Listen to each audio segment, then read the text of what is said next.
hello guys আজি মোৰ ওচৰত Poco X3 ফোন এটা আহিছে আৰু এই যেটো ফোনটো দেখি আছে এই ফোনটো ৰেড কন্ডিশনত আছে তো ইয়াৰ যেটো বেক প্যানেল হয় এটো মই আগতীয়াকৈ খুলি লৈছো যেহেতু টাইম মই বৰ বেছি দিব নোৱাৰিম ইয়াত আৰু এই যে ভিডিওটো বনাইছো উদ্দেশ্য হল এটোৱে যে এই ফোনটোৰ ভিতৰত কোনো ধৰণৰ আইসি ইয়াত লাগি থকা নাই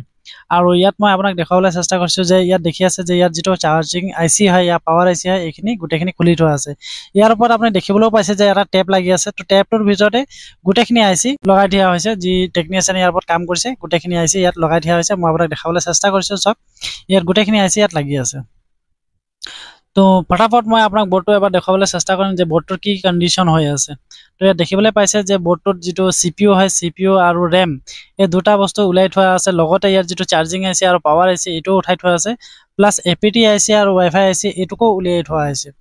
তো এই কন্ডিশনতে ফোনটো মোৰ ৰিপেয়াৰ হ'বলৈ আছে আৰু ফোনটো মোৰ ৰিপেয়াৰ কৰা ইচ্ছা নাছিল তো যি কাস্টমাৰৰ ফোন হয় এই কাস্টমাৰটোৰ কোৱামতে ডাটা ইম্পৰ্টেন্ট আছে তো ডাটাখিনি ৰিকভাৰ কৰিব লাগে তো ডাটাখিনি ৰিকভাৰ কৰিবৰ কাৰণে মোৰ যেটো CPU আৰু MMC হয় এই দুটা বস্তু ভাল হৈ থাকিব লাগিব তো ভাল হোৱাৰ পাছতে মই ফোনটো ৰিকভাৰ কৰিব পাৰিম তো ফোনটোক মই ফটাফট ইয়াৰ যিখিনি পাৱাৰ আইসি চাৰ্জিং আইসি আছিল গুটেখিনি আইসি মই ৰিভল কৰি ললো ৰিভল কৰি লোৱাৰ পাছত মই ইয়াৰ যেটো চাৰ্জিং আইসি হয় এটো কানেক্ট কৰিলো কানেক্ট কৰাৰ লগে লগে তাৰ পিছতে মই পাৱাৰ আইসি কানেক্ট কৰিলো পাৱাৰ আইসি কানেক্ট কৰাৰ লগে যেটো ডিসি ৰিডিং হয় মই চেক কৰিলো ডিসি ৰিডিং 10 to 20 গৈ আছে তো তাৰ পাছতে মই ইয়াৰ যেটো Wi-Fi আইসি APT আইসি ফিক্স কৰি ললো APT আইসি ফিক্স কৰাৰ পাছতে মই ইয়াৰ যেটো Wi-Fi আইসি হয় এটোকো ফিক্স কৰি লম এতিয়া মই ইয়াৰ যেটো Wi-Fi আইসি এটোকো ফিক্স কৰি লৈছো আৰু ফিক্স কৰাৰ লগে লগে মই আকৌ ডিসি ৰিডিং লৈছো 10 to 20 আকৌ ষ্টক হৈছে বোৰ্ডটোক নৰমালি ঠাণ্ডা কৰি ললো কৰি লোৱাৰ পিছত ইয়াৰ যেটো CPU হয় এই CPU টোক ইয়াত ফিক্স কৰি লৈছো ফিক্স কৰাৰ লগে লগে মই কম্পিউটাৰত ইয়াৰ পোৰ্ট চেক কৰিছো তো পোৰ্ট বনি আছে আৰু ডিসি ৰিডিং চেক কৰিছো 59 ত ষ্টক হৈ আছে এতিয়া ইয়াৰ যেটো RAM হয় RAM টো কানেক্ট কৰিম RAM টো কানেক্ট কৰাৰ পাছতে মই চেক কৰিম যে ফোনটো ৰিকভাৰ হৈছে নেকি তো প্ৰথমতে মই যেতিয়া CPU বহাইছিলো তো মোৰ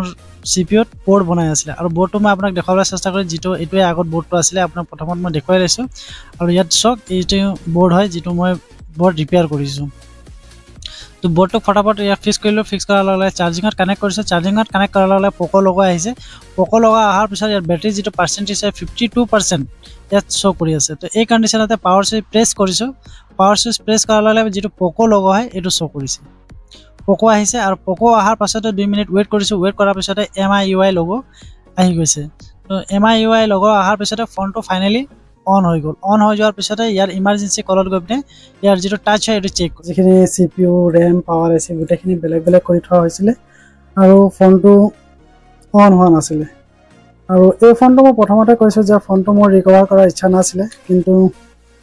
যেহেতু মই মোবাইলৰ লগত জড়িত আৰু মই এনেকুৱা কিছুমান টাইপ কাম কৰি ভাল পাওঁ আৰু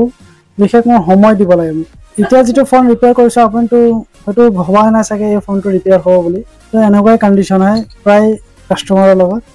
যেতিয়া ফোনটো ৰিপেয়াৰ নহব একেটা মুখে উত্তৰ হ'ব যে বোৰ্ড জ্বলি গল या বোৰ্ড বেয়া হৈ গল আসলতে বোৰ্ড বেয়া আৰু বোৰ্ড জ্বলি যোৱা দুটা ৰিজন থাকিব ফোনটো খুব জোৰেকে হেকাস মাৰি দিয়া হ'ব या বোৰ্ড যেতিয়া ভাঙি যাব তেতিয়া আপোনাৰ বোৰ্ড বেয়া হোৱাৰ চান্স আছে দুই নম্বৰতে যেতিয়া ফোনটো শৰ্ট সাৰ্কিট হৈ যাব মই ভাবো যে 70-80% যিবোৰ ফোন হয় বোৰ্ড বেয়া নহয় কিছুমান ইন্টাৰনালি ড্যামেজ হ'ব পাৰে যে কিছুমান কাৰেন্ট কিছুমান জায়গাত নোপোৱাৰ কাৰণে ফোন অন নহয় या ড্ৰাই সল্ট হোৱাৰ কাৰণে ফোন অন নহব পাৰে আৰু আজিৰ যেটো ফোন বনাইছো Poco X3 আৰু Poco X2 আৰু Poco X3 Pro এনেকুৱা বহুত প্ৰায় দেখিবলৈ পোৱা যায় যে ইয়াৰ যেটো CPU আৰু RAM যেতিয়া ফোন ড্ৰাই সল্ট হৈ যায় আৰু তেতিয়া এই ফোনবোৰ এনেকুৱা কন্ডিশনত যায় আজিৰ যেটো ফোন বনাইছিলো এটো CPU ড্ৰাই হৈছিল ইমানটা সামৰিলো